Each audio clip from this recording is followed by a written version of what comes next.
So we've been friends since we were 13. Yeah. We met at Spring Harvest, France. We had like friendship groups that were kind of merging at that point, I think, and they did a lot of kids clubs and things like that, and we just ended up being on the same one. When we got to about teenagers, like later on, we'd go on like a few like evenings out or like weekend things together. I'd got to a point where I thought I should have been really happy, and then I'd had like friendship breakdowns, or I'd have a situation that I've got into that's caused me stress. I felt like I was not in control. I think I was waiting for an invitation of some sort. I think I was waiting for something that I could just say yes to because I didn't have the confidence to do it by myself. I realised I was kind of just coasting along, happily going to church, happy in my own faith, and I would say the work of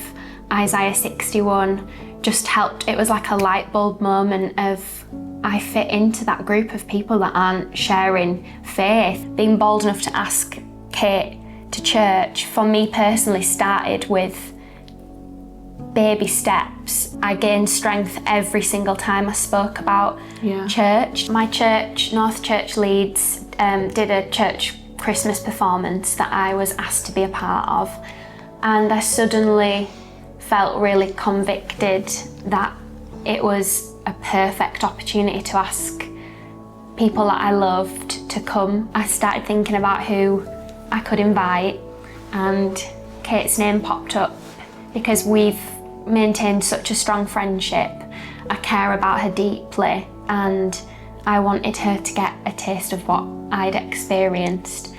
I think, I just literally drove on that Sunday, came to see Abi, and the whole service I just felt confronted by the presence of God, and the whole show was about peace, love, joy, hope, and I was consumed by like the stresses of life or the problems or my own insecurities and issues, and it just felt like things were broken, and I just needed something to focus on that was good and hopeful and brought life. The fact that Abi was doing it and she was in it, it was almost like, well, my friend's been a part of this, like I can also be accepted into this space. So I went one more time, and then I went and took the plunge to go to Audacious in Manchester because I'd felt that God had given me that confidence to step into that space knowing that it was safe and I wasn't going to be judged or, someone was going to say you're not welcome here.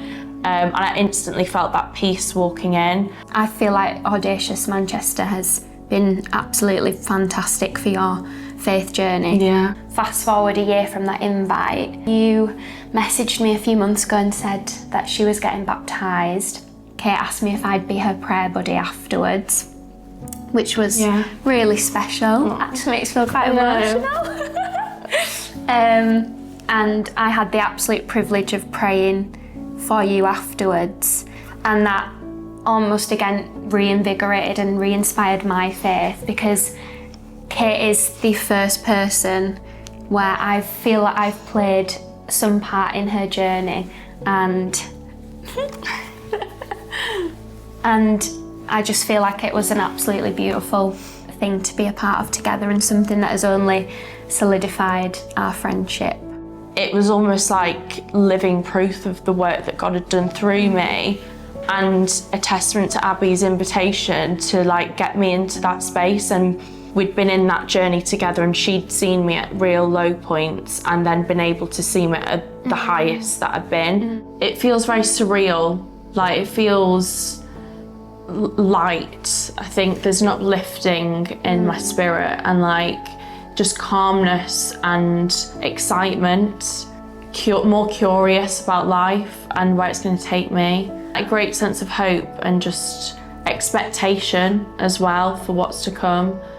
She's like leading worship team, she's part of loads of youth events, she's involved in so many ministries. I've now built the confidence to invite people from my work. So we've got the Christmas show at our church, so they gave out all these leaflets in the foyer, so I took like 100 to then go to give out everyone on their desk, so that was really nice. Did you? Yeah. I would say to any Christian watching, maybe some of this story has challenged you, and I would say to lean into that. Feel the fear and do it anyway. Take just 5 seconds to ask someone in your life to church, and you can see the absolute transformation that that can do. Because 5 seconds of your uncomfortableness or embarrassment is absolutely worth potentially changing someone's life and sharing the greatest gift of all, which is Jesus.